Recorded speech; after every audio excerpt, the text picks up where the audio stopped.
इतने सारे वस्त्र हो गए हमारे, समझ ही नहीं आ रहा है कैसे संभाले। आप ये सब रहने दो ना, ये सब संभालने के लिए हम दोनों हैं ना। हाँ जोधा बेगम, ये सारा काम हम कर लेंगे। आप अभी सिर्फ आराम कीजिए। परंतु हम विश्राम क्यों करें, हम बिल्कुल स्वस्थ हैं। हाँ, ताकि आप सेहतमंद बनी रहें, इसलिए। जोधा बेगम, अरे रुकिया बेगम, आइए। ये सब वापस रखिए और जो कुछ कर रही हैं उसे फौरन बंद कीजिए। परंतु हुआ क्या है रुकिया बेगम? आइए, हमारे साथ आइए। बैठिए। हुआ नहीं है, होने वाला है। आप माँ बनने वाली हैं। आपने हमें एक बच्चा देने का वादा करके हम पे बहुत बड़ा एहसान किया है और इसी खुशी के साथ साथ हम पर एक बहुत बड़ी जिम्मेदारी भी आ गई है। हम समझे नहीं। मतलब ये कि आपकी कोख में आपका ही नहीं, हमारा बच्चा भी पल रहा है। इसके साथ आपकी पूरी जिम्मेदारी हम पर आती है। होशियार, आज से तुम जोधा बेगम की खिदमत में रहोगे। हाँ। परंतु होशियार तो आपकी सेवा में, यदि ये यहाँ रहे तो आपको कठिनाइयाँ होंगी। नहीं जोधा बेगम, हमारे पास और भी बांदियां हैं और उनमें से होशियार सबसे होशियार है। इसीलिए आज से ये आपकी खिदमत में रहेगा ताकि आपको किसी भी किस्म की तकलीफ ना हो। जी। जोधा बेगम, एक और बात, आज से आप कोई भी काम नहीं करेंगी, समझी? मोतीबाई, आइंदा जोधा बेगम कुछ भी खाएं या पिए उससे पहले इसकी जांच हम करेंगे, उसके बाद ही इन्हें देना। महामंगा ने जो बद्दुआ दी है उसके बाद हम कोई खतरा नहीं लेना चाहते।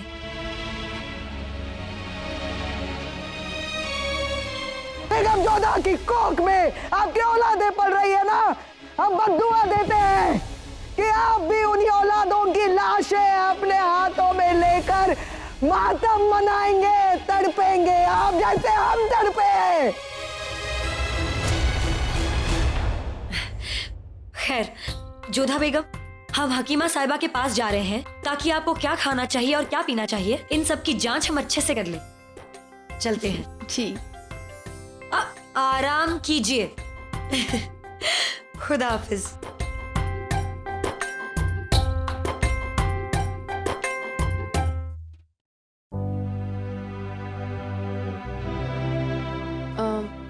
मोती। हाँ जोधा,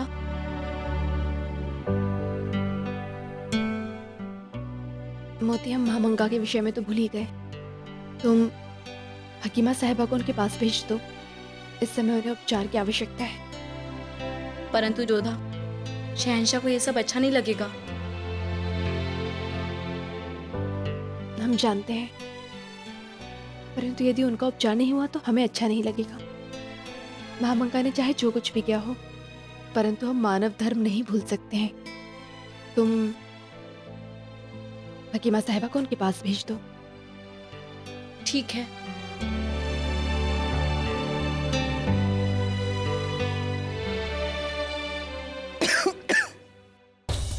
ऐसा नहीं है आदा, हम मानते हैं कि हम कसूरवार हैं।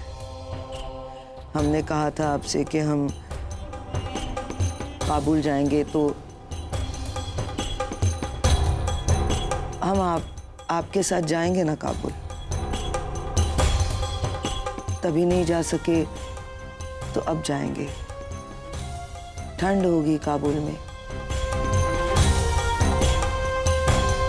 तो वो है ना हमारी बांदी, वो गर्म कपड़े रखेगी पिटारे में।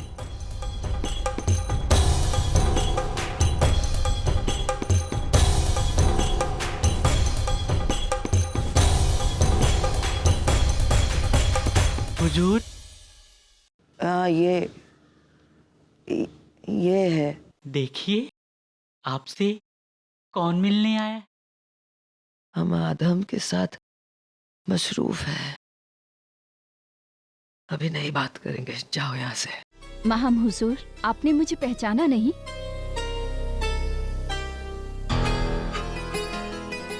वो कौन तुम, और तुम जो भी हो, तुम्हारी ये इतनी हिम्मत कि बिना सलाम किए तुम हमारे सामने खड़ी हो, बदतमीज। भूल गई क्या हम मुगल सल्तनत की वजीर आलिया है महामंगा। काम करो हमें। गुस्ताखी की मुआफी चाहती हूँ। आदाब। आपका हाल जानने ही के लिए मैं यहाँ आई थी। हाल? जोधा बेगम ने हमें यहाँ भेजा है आपकी तीमारदारी करने के लिए।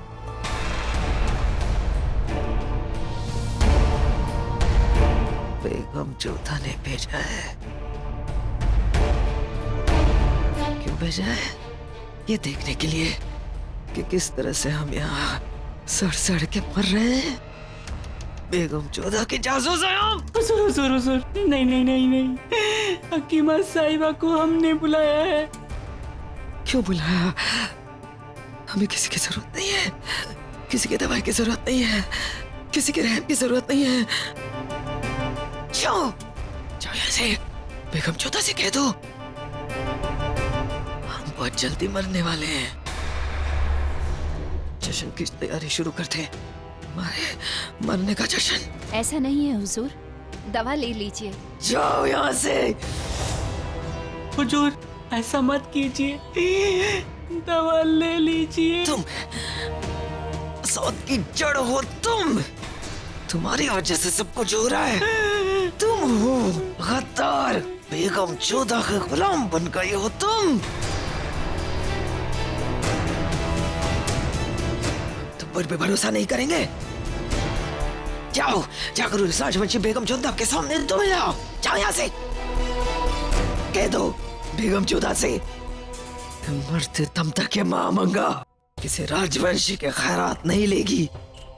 जाओ जाओ यहाँ से। आदम, आदम, कहाँ है आप? हाँ सुनो,